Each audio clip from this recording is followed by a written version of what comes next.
Imagine living your life after 50 and feeling energized and excited about your future. Welcome to the Women in the Middle podcast, the podcast for women who are ready to figure out what they want and create the life they deserve. Here's your host and master certified life coach, Susie Rosenstein. Hey there, today's episode is all about how to find your perfect retirement location. Let's go.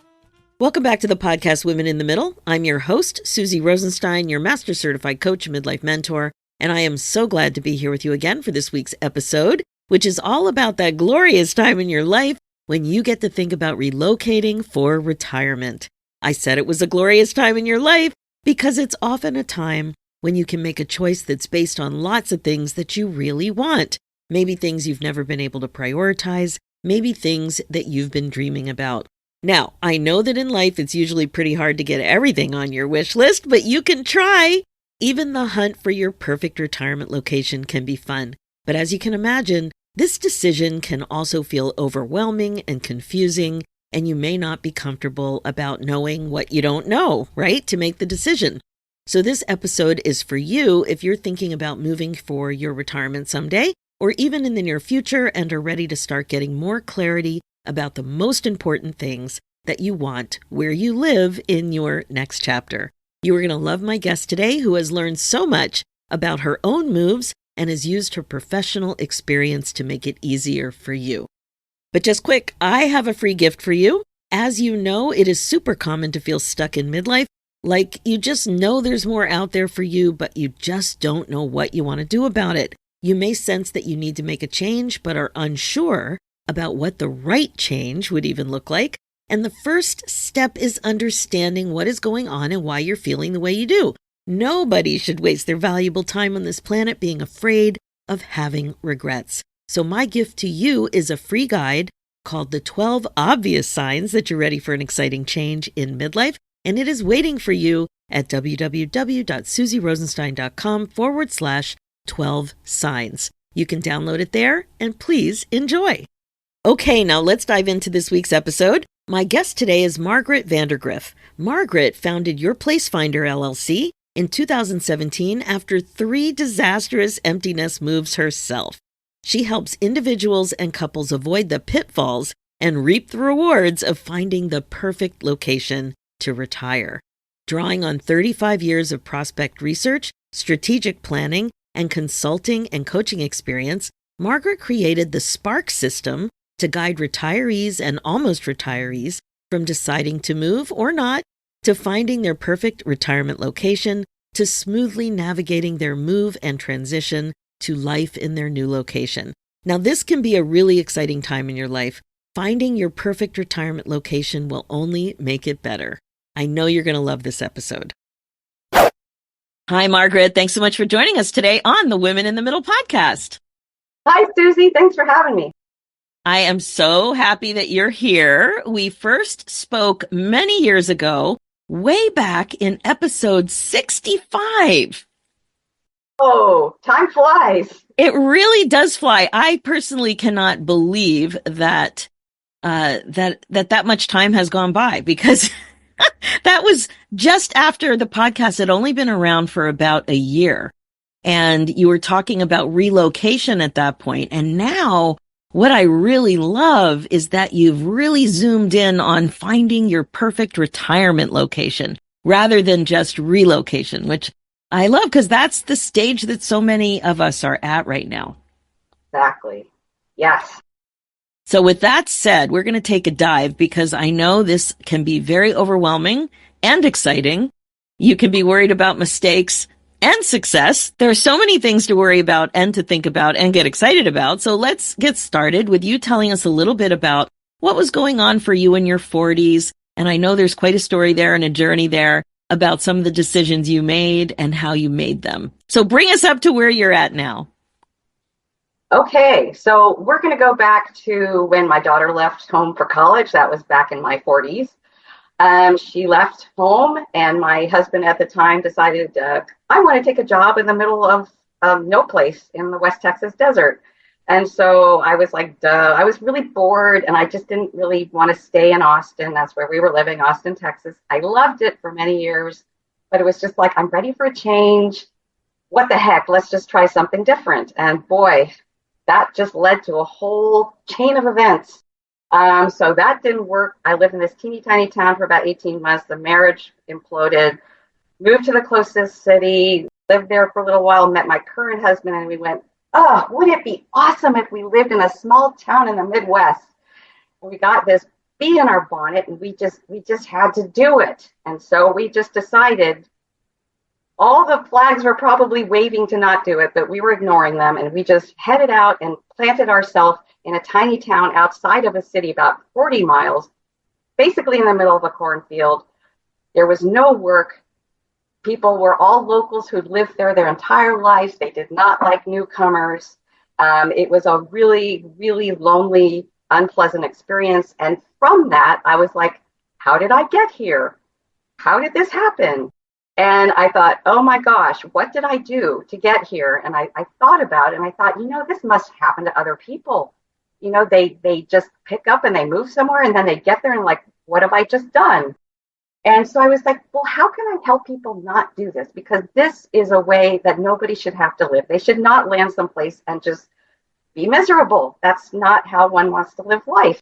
And so I thought, okay, well, I'm going to think about how can I help people avoid making this mistake. And so I went back to my professional skills, which are in research and planning and consulting and coaching.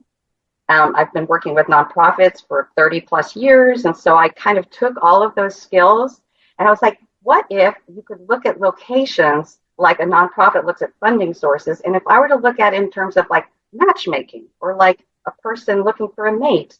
So I'm thinking like, okay, if it's like matchmaking. So I created this whole system around, based on my prospect research, the system I developed, and I sort of transferred it to locations. And so I built on that, and that's where I started. I'm helping people find their place. That is my signature program. That's what I do. And then over time, I decided, I really want to work with people who are, getting ready for retirement, because this is like one of the most exciting times of life, because your kids are grown. You don't have a job to tie you down. You can do whatever you want. I mean, this is the time of life. You don't have any things that are saying, well, but. It's like wide open. And I just thought, how exciting is that? I want to help people like tap into what they really want to do with the rest of their lives and how a location can feed that. And so that's how I got into working with people moving into retirement or retiring, already retired.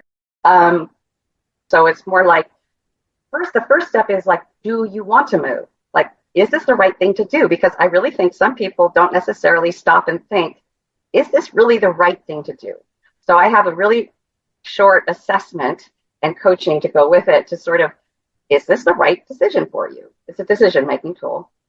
And then there's the signature Place Finder program. And then there's a Move Mapper program, which is like for people like, it's usually for people like we enjoy working together. And it's like, I can help you move through this stressful time and like get things planned out and get your timeline and your budget and just kind of keep things at more or less an even keel as much as you can be when you're moving. So Margaret, I love everything you're saying. I love watching people figure out what they want. So you were figuring out what you wanted in your business, what was making you really excited. And at the same time, you were reflecting on how and why you made some of the moves you did. And as you were telling the story about moving out west and then moving into a cornfield, I was just thinking of black and white movies and tumbleweeds and what must have been going on, because those were such big decisions. And the way you were talking it through, I was just thinking that sounded so scary to me, but your priority must have been put on something else. If you weren't scared, or if you weren't, I don't know, you were just going down a road that ultimately both of those roads did not work out for you. So what were you thinking that, made it easier to do that rather than go, I don't know, teeny tiny town, cornfields, I don't know. I feel like I've made a lot of emotional decisions in my life. And I think that moving from Austin to West Texas, instead of thinking first about it, that was my first emotional decision. That was not the right decision to make. Now I can say that, but I made it. So you live with what you do. And then the emotional decision, okay, well, I had to get out of there. So I just went to the first place. That was the closest, a city, because I'm a city girl. And then it was like when I met my husband and we got caught up in this emotional thing about, oh my God, it's going to be so fabulous. There's going to be all these wonderful, friendly people, and it's going to be just like, Bedford Falls, and it's going to be fabulous. So we had cooked up this crazy fantasy and went with it. I mean, we didn't bother poking the bubble. We just went with it and landed there and went, oh, wait a minute. This isn't at all like what we were imagining. And then we want to go further with this emotional decision making. So we did, in fact, move out of Iowa. And it was a very long process because right before COVID, we had determined that we were going to move to Eugene, Oregon. And I'd done the scouting visit and I was super excited. And it was just, wow, we were just like ready to go. COVID hits. We put everything on hold. Then we wait. And then the next year we wait a year and we're like, okay, this year we're going to move to Eugene. And so, wait a minute. So no, we got the bathroom renovated. And then a year later, it caught on fire. Like right before we were getting ready to like get everything together to move to Eugene, the bathroom caught on yes, fire? Yes. The fan in the ceiling, there was an electrical fire, and whammo, the whole was gutted. The whole room was gutted. It was like an old farmhouse. It's amazing. The whole house didn't go up in the flames. So anyway, it was a terrifying situation. We went for a year waiting for it to get repaired. A year passed, insurance, you know how it goes. And then, so we're there and we're like, oh my gosh, during that time, there was COVID, there were wildfires. It had gotten crazy. And we were like, oh, we were just in this fire and there we could be surrounded by fire. And it was just, we were freaked out by the thought of moving somewhere where we could be engulfed in flames. That was like, we kind of cooked up this like incredibly frightening picture, because when your house is burning and you're looking at it and you're thinking, am I going to be homeless? It's very scary. And so we were like, well, we can't do that. We can't do that. Again, it was an emotional decision because we were forgetting everything, that Eugene had everything that we wanted. It had everything we were looking for. If you want to get as close to perfect as you can, it was as close to perfect as you can get for us. What were some of those things that you were looking for? It's so wonderful. Well, it's just the people. For me, it's all about the people. And they're just they're welcoming, they're friendly. They're like the people in the restaurant you go in and they're like, they want to see you. They want your business. So they're very welcoming. They have a textile center that you would not believe. It's got yarns and looms, and it's huge. And they have classes. They don't have anything like that here, but there they have this massive, massive textile center. They have live music. They have museums. They have the university. So it is a college town that feels like a college town. It's a bigger city. So it's got all of these qualities that we were looking for, and yet the emotional, like all this roiling bit about fire, we were like, oh man, no, we can't do that. We can't do that. And it drove us north. We were like, we got to get away from the fires. What's the next best thing? So we basically moved to the honorable mention, which was Olympia. And at first it was like awesome because it was beautiful. It's spectacular. It's just gobsmackingly beautiful here. And we have this lovely setting here where it's like a Bambi scene. We have deer coming up and bunnies hopping around. And it's just, at first it was like, my gosh, we've died and gone to heaven. But then we realized that the one thing that I told you that is so important, and that is very important to a lot of my clients, are social opportunities, social connection, social. And dude, there is no social connection here. And yeah, I think, and also there's really no work. Like there's like my husband's been having trouble getting a steady, legitimate job. And I'm thinking, well, what the hell are we doing here? So I just looked it up because I've never been to Oregon or Washington State. And yeah, you're right. It is beautiful, but there's a vibe about a city, and 10 people going to that city might not agree on the vibe. Exactly. But it wasn't what you were looking for. So you were feeling that. Yeah. It's intangible. It is. It is. And that's why the scouting visits are so important. You have got to go there and get boots on the ground, because you're not going to learn anything just online. Right. It's like, I guess you could make one cut or two cut. Like if you're looking at, is it a university town, the size of the city?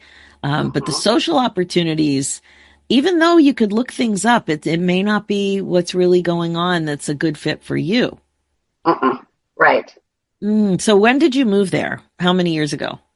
A little over 2 years ago. And you're starting to feel that it's not a good fit? We're already starting to plan to move to Eugene. Wow. So did you go back to Eugene to look at it again?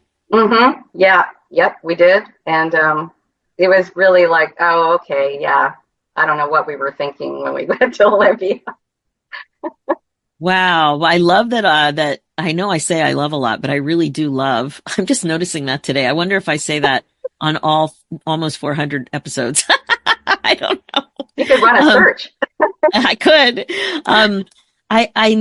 I really appreciate that 2 years in is very different than the amount of time you stayed in other places. So your awareness of your happiness, your feeling of contentment, and what you really wanted, and the disconnect became very, very clear. So clear that it helped you and your husband make a decision to make a change.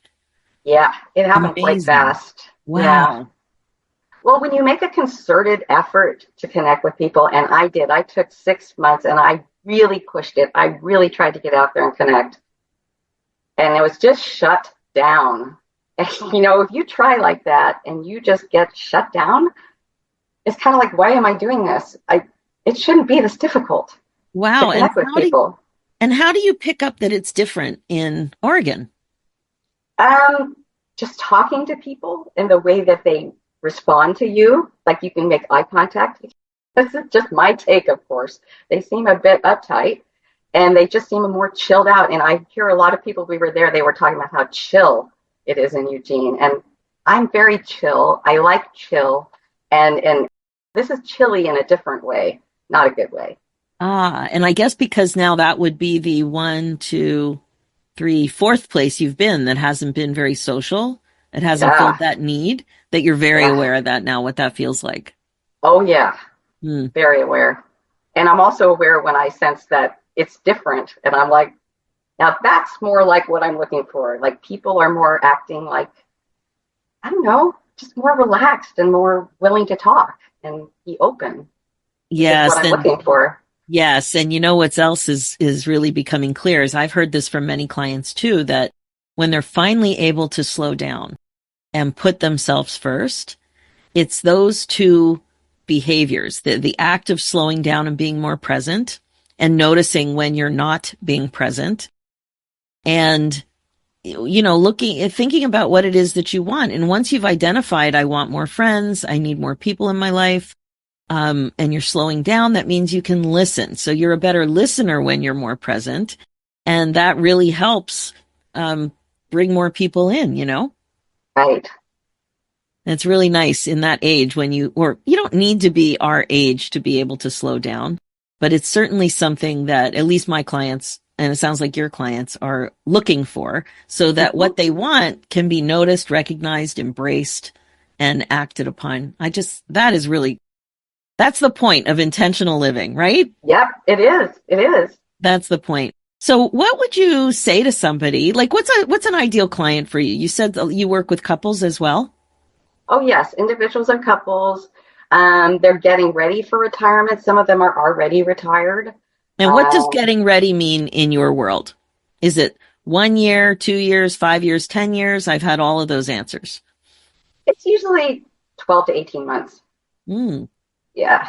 Have they told the work people that they're retiring yet? Or is that Well, still? that's like, yeah, yeah, Hmm. yeah. And so what do they know? Do they know they want? Um, do they know they want to move? Hmm. Yes, they know they want to move. A lot of them have done their own research and just kind of gone around in circles. Um, a lot of, the thing is, a lot of people, when they just want to move close to be with family, um, then they kind of feel like, well, I'm just going to like, and I don't know. To me, I'm like, well, that's great and all, but are you going to spend all of your time with family?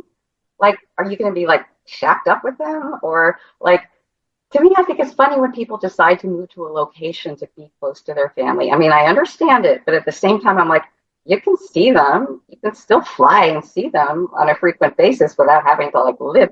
Because maybe the location is great for your kid or whatever, but maybe it's really not going to satisfy your needs. But I think when people are already thinking in terms of family, they're not necessarily thinking about their needs. Yeah. So the people I work with aren't necessarily moving to be close to family. They're moving because they want to have a life that is going to fulfill what they're looking for, what they want to do in the latter part of their lives, how they want to spend it, how they want to enjoy their life. What kind of things do people typically want to build on? Is it a Hmm. hobby or like for me, it's got to be weather. I've been whining and complaining on this podcast and to my friends and to my family that I ultimately want to spend less time in cold weather. So I'm in Toronto. It gets cold in the winter. And I have this fantasy of being in a place where you can garden outside all year. Right. So I don't even know how many places that is. What I do in cold weather is I bring a lot of the outside in. I have hydroponics. Right now I have 2 flowering plants and I'm all excited that they decided to flower in the dead of winter. And so I'm, I don't, I guess with your prompting, I don't even know what all the prompts would be, but we'll talk about it. When I think about the, when I think about what I really want, the climate and the greenery comes to mind. And I know in the past, I've always said that I want to be in a university type of town because there's more entertainment. There's just more people. There's more, vibe. Yeah. People go there, people perform there. It attracts things. So other than that, I don't really know. And I'm also in a phase where my kids aren't settled yet. I wouldn't want to be so far away that it would be like a long flight. I don't Mhm. think. I'd rather go on a long flight for a vacation or an extended stay than have a long flight. But yeah, I don't really know. So what are people coming to you with non-negotiable? Like what's non-negotiable for them? What do they really want? A lot of them want to be close to the international airport. Travel is important, access to airport. Nature trails, lots of hiking, getting out in the outdoors. Um, Cultural opportunities, festivals, entertainment, museums, music. Um, and there, certain people do want to build on their hobbies, whether it's like photography. I want to make sure that there's lots of opportunities for photography, Well, even you editing. said textiles. So Yeah, yeah. exactly. And that really gets me excited. And yeah, so it's things like that. It's like, does the place have these things that are going to scratch those itches? And that's what we look for. I try to look for places that have all the things that they're looking for. And my report tells them, like, it's like, here, go to this and you can see for yourself all these awesome things this place has. Hmm. And are the husband and wife or the partners, are they usually in sync about the main things that they're looking for? Yeah, they really are. I haven't had to run interference at all. It's all been very, very agreeable. Yeah. And you didn't mention golf. That kind of surprised me. Is golf a main thing that people want? No, not for my clients necessarily. I mean, there's been like athletic clubs, maybe they want to play tennis or pickleball, of course. That's a big one. Yes. Pickleball, definitely more than golf. And so what's going on with pickleball? Have you been able to determine the best places to play pickleball? I mean, pickleball's everywhere. It's just one of those things where, I mean, they're building pickleball courts everywhere, and pretty much anywhere you look is almost going to have a pickleball court. Oh, that's So, great. In yeah, Toronto, it's been a little slower. really. Yeah, so there are more things popping up now. I don't know. I just know when I go to the States, I also notice that it's easier to have a variety of options with pickleball, not just when the weather's nice. So Yes. Yeah, that's they have fun to indoor see. courts and stuff. Yeah. Yeah. Yeah, here too. It's just been a little slower. The first time I noticed pickleball in the States was a long time ago, probably 10, 15 years ago. Oh, It was in a gated community in California. But they did have some courts there, and somebody had to explain to me what they were because I'd never seen a court size like that. no. Yeah. Interesting. Well, it only Yeah. just in the last, 5 years got super duper popular. Yes, it has. That is for sure. So when you think about what happened with you and the decisions that got you where you are right now, Mm. I'm sure that has informed your business and your ability to help and coach other clients in just incredibly. Do you see them ever making those emotional decisions that you talked about? Well, I mean, the way my program is structured, and because people's timelines tend to be so protracted, um, I mean, between when you're looking, when you go on the scouting visits, when you make a decision, and then when you finally move, there can be a massive amount of time that takes place. So a lot of the people, they're going on scouting visits, and they don't necessarily check in with me to make the decision. Huh. So that's not it. I say, hey, follow up. If you would like to go over it and have a sounding board, it's there for just a little bitty price. But most people don't take me up on that.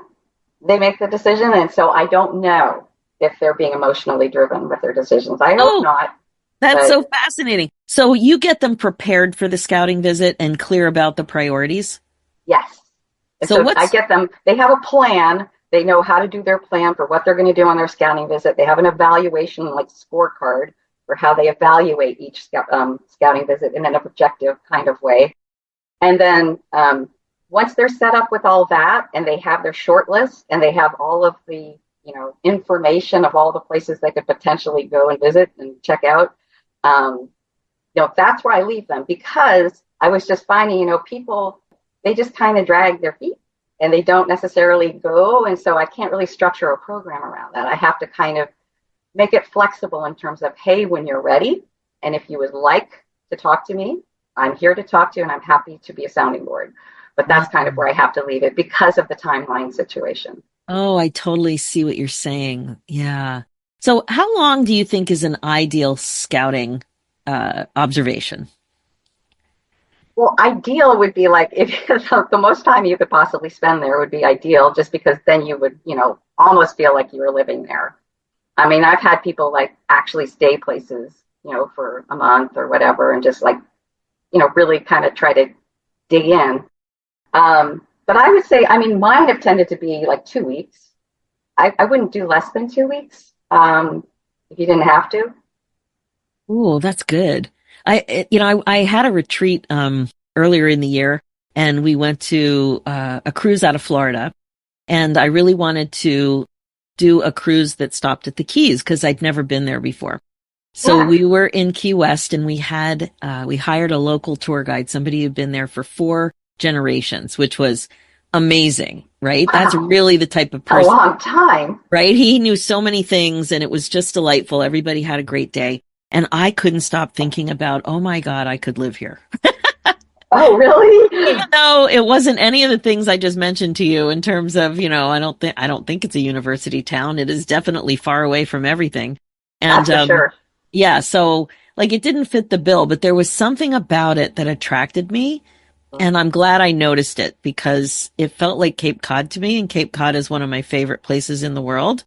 And it felt a little quirky.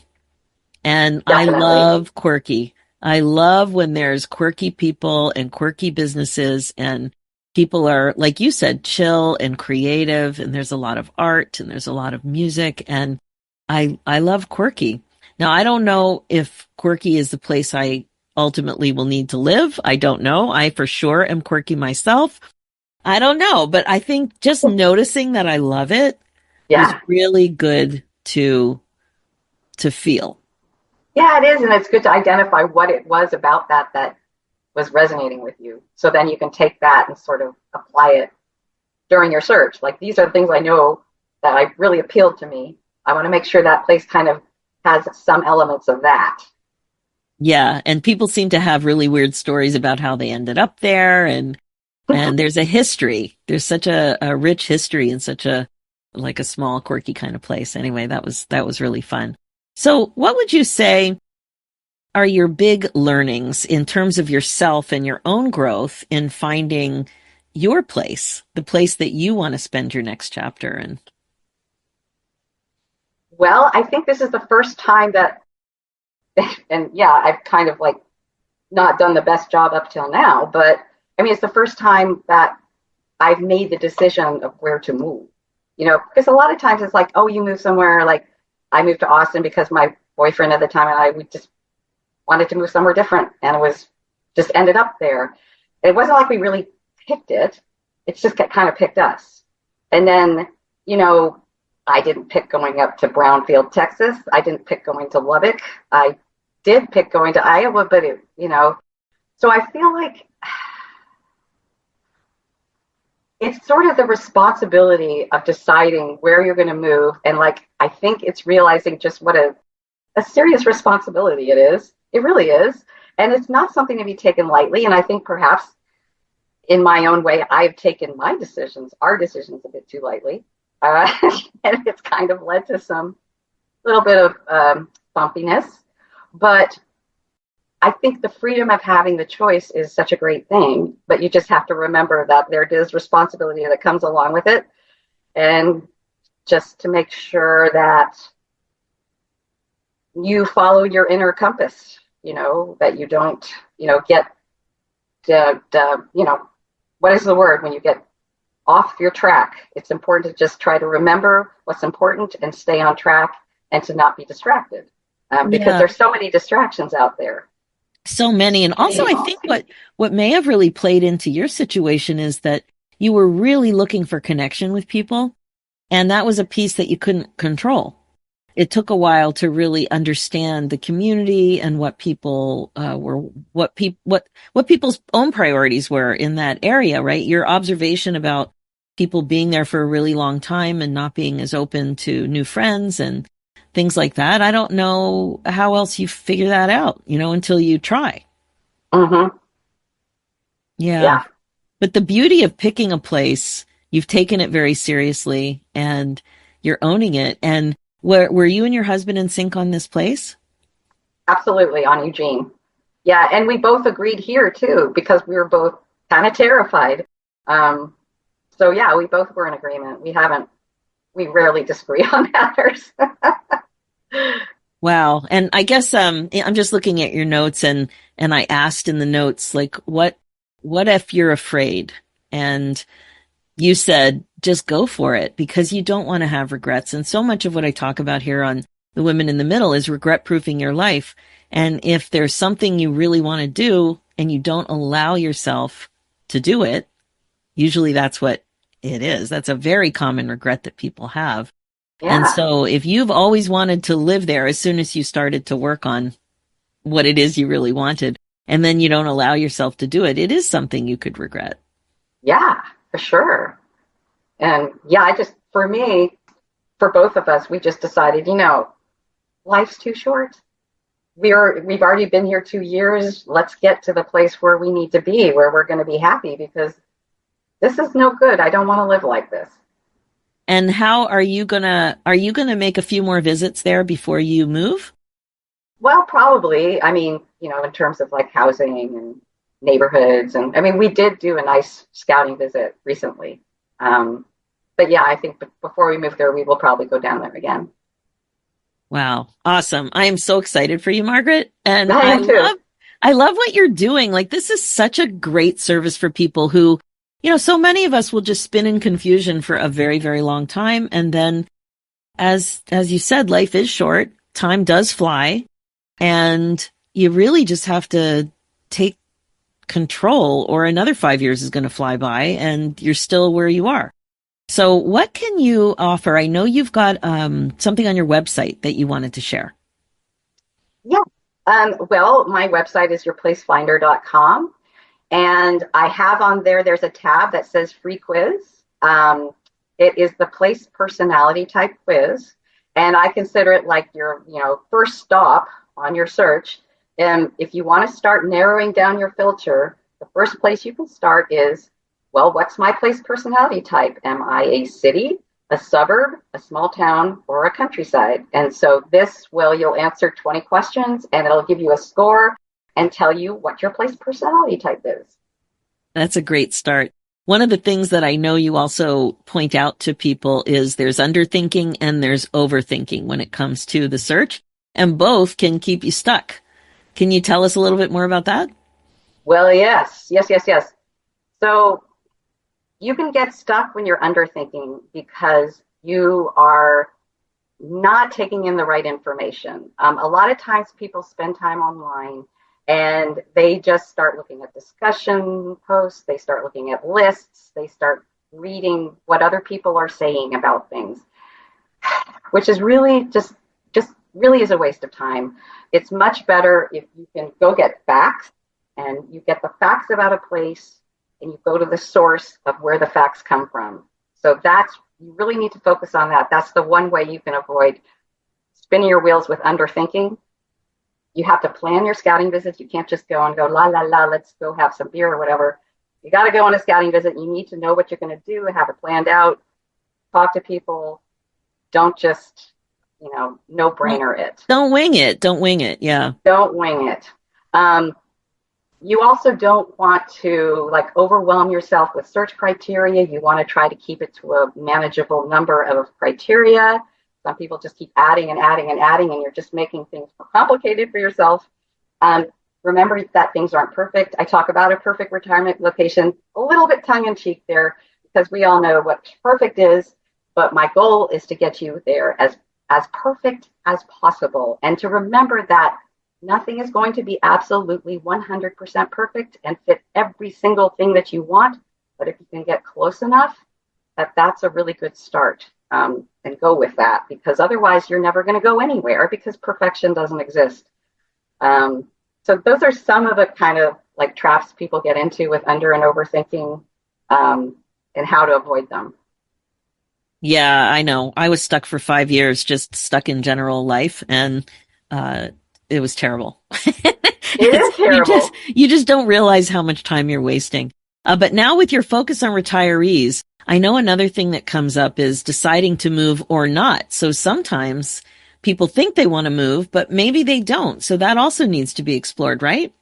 Absolutely. And that's why I have Ready, Set, Move, which is this little assessment that asks you a bunch of questions and forces you to reflect. And then you can talk to me afterwards about it and we can kind of go over it. But is this the right idea for you? I'm definitely not going to be the one to say, yes, you have to move, because if it's not the right thing for you, you should not be doing it. So it's very important to establish that before you do anything. So good. Margaret, you have so much good information. I just love. And yes, I say love a lot and I'm doing it again, but I just love that in this day and age, there is so much help for you. No matter what you need, there's somebody great to help. So if you are retiring, if you're thinking about retiring, if you are planning a retirement in the next little while, and you want to stop the spin and think about this very seriously and in an incredibly useful way, Margaret is your gal. I love this idea of finding the, quote, perfect retirement location, unquote, and to navigate smoothly so that you are just happier. Just continue to be happy and happier going forward. Thank you so much, Margaret. Anything else you wanted to share? Well, just that here's to loving where you live. I love it. And I want you to love where you live too. So I'm wishing you all the best on your next move as well. Thank you, Susie. Thanks so much. Okay, that's it for this week's episode. Now, as you know, my focus as a midlife coach is to help you waste less time spinning and feeling stuck. This is what regret-proofing your life is all about. Being intentional. Stop wasting time. Remember, being the queen of your brain domain is the best way to be. And midlife transformation coaching can be the fastest way to rediscover joy and purpose after 50. I can totally help you. This is exactly what we're up to in my Women in the Middle Academy group coaching program. If you want to find clarity, confidence, and joy in midlife without wasting any more time feeling stuck, Then don't waste another minute. Go ahead and book your free momentum call with me and apply. We'll see if coaching together makes sense for you. Head over to www.talktosuzy.com. That's Suzy, spelled S-U-Z-Y, www.talktosuzy.com. For show notes and links, go to www.suzyrosenstein.com and click on the podcast tab and look for episode 407. You'll also see a link there for my second show, The Women in the Middle Entrepreneurs, which is all about the reality of running your business when you're a midlife gal. It's also on iTunes, Spotify, and all the places. Let's do this, ladies. It's time for you to put yourself first, one thought at a time. Thanks so much for listening, and I'll talk to you next week.